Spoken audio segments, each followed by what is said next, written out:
Right, so let's just see where we are at the moment, and as you can just take some note there, we've got 6 planks on, 1, 2, 3, 4, 5 planks on, and we've been following our mathematical rule of taking some from the top, from the front and the back, and we're covering the hull quite easily. Now we're going to run into a situation now, because of the shape of the frames, that you're going to come across and have to overcome. Now if I can explain it this way, that if you get a hull with all the frames like that, and that's one of your frames there, centre line there, if you get all of your frames like that and they're all nice and rounded, the formula or technique that we're using, we wouldn't have a problem. The planks would just fit on there like that, thin at one end, thick at the other, thin at one end, thick at the other, all the way until we hit closure of the frame. Where it starts to get awkward is the shape of the frames, and that's usually frame 1, 2 and 3, they change shape. And this is what they change to. To create a bow wave, when the boat pushes through the water, the frames change and they go like this. They go in and then they go out like that, as compared to just a round side. Centre line down there so you can see what we're doing. And what we've got to do is we've got to put planks on that, and those planks would change a straight line. So instead of having a straight line like we would have if they were half curved frames, because of the shape of the frame, the plank itself shortens up. And what it would do is, around the bow section, it will start to push in, as you might be able to work out and see here.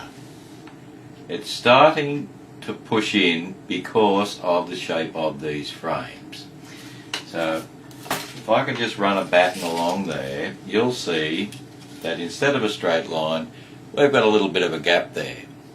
Now we've got to overcome that, obviously. Now the way that you do that, this is scale model building. This isn't boat building. This is a totally different technique in doing that, and this technique in scale model building is my technique, which I've been using for a long time. Remembering this is the first covering of planks that we can use to give us the shape of the hull, and then we'll veneer over the top, which is a hell of a lot easier than stretching it over frames. So follow me now. What we do is we get a batten and we put it down over that, I'll show you on this side, to bring that square again. Now you will see that the batten runs up the bow section here and across that area. So what we've got to do is draw a line on that batten to bring it square. See, if I just put it down, everything runs fair. Now you take that piece out with a razor blade. Luckily, you'll still have to keep with your verniers and take exactly the same taper off your planks that we have been doing, because the fullest section of the boat is in here, so we need meaty section here and tape it still at either end. So this is what you'll end up with. Once you've done your straight line,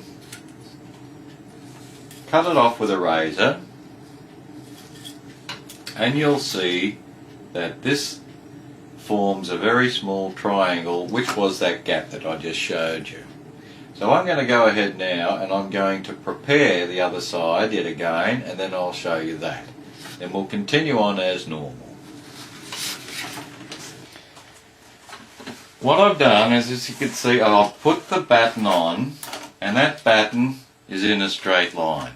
You can see that I haven't done any bends or twists or anything like that. That batten has been put on in a straight line and laid directly over the planks. Now, just so we can emphasise it more, I've coloured in blue Texticolour what's actually got to be taken off. So you can see right at the bow, there's a section there that's got to be taken off, and down towards the middle, that section there has got to be taken off, and right at the end, just laid flat, there's another section that's got to be taken off. Now let me just take the bat and then the clips off. This is very important, and we'll give you an idea of what that looks like. Now there's not much, but what it does do, it will then allow us to lay the planks nice and flat again the way that we want them to, without any stress. So the object is, you'll get your scalpel with a number 11 blade in it, take that off, cut off, and then when you put your new plank on, which is, as I said, with all the tapers that we first measured out, we can lay it on, and this is what your end result is going to be. Right up the front there, everything will come nice. Down towards the back, it will lay nice and flat. And in the middle, if you look at it, this is right at the waterline area and will be hidden from view anyway.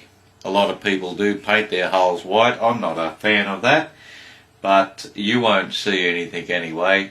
As I said, this is a skin that we're forming, and we're going to veneer over the top. Now, keep your eye on these gaps here.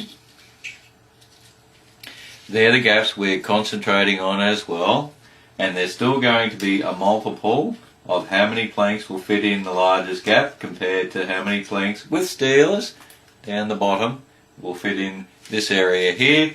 And keep your eye on this bow. Now it won't be too long and we're going to change yet again, and we're going to start to plank from the keel towards the middle. So we give ourselves every possible chance to be as neat and to come together as possible. But we'll do a couple more planks now on either side on that change after we've done the cut, and then we'll go to the keel, and that's yet another story. Right, so we've taken those little bits out, and there they are there right in front of you. But one thing I want to prove, and maybe this will help, that if you get a file, you can see exactly what I mean by straight. We can put that file on the line and it will follow a straight edge all the way down like that. And now that's a good way to keep your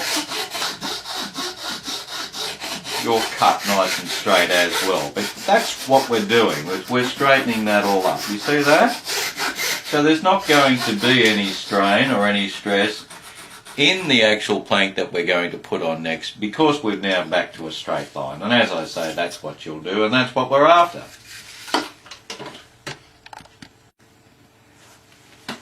There it is, and it's been very successful. The plank is on. Just keep your eye on the bow to make sure that they're going to still meet at the same point, and indeed down at the stern. Just make sure that they're going to come together. There's a small gap from there to there. Get your dividers out if you want to, or just measure it with a rule. Just keep your eye on it. So that's all the change is all about. Let that dry. Don't let these forceps scare you. As I said, you can achieve exactly the same thing with a bulldog clip, but I use forceps. Keep it all nice and tight. And there you can see she's growing now, and slow and steady wins the race. Just take special notice of the gaps in between that still have to be planked. They are somewhat within a millimetre or so of being exactly the same.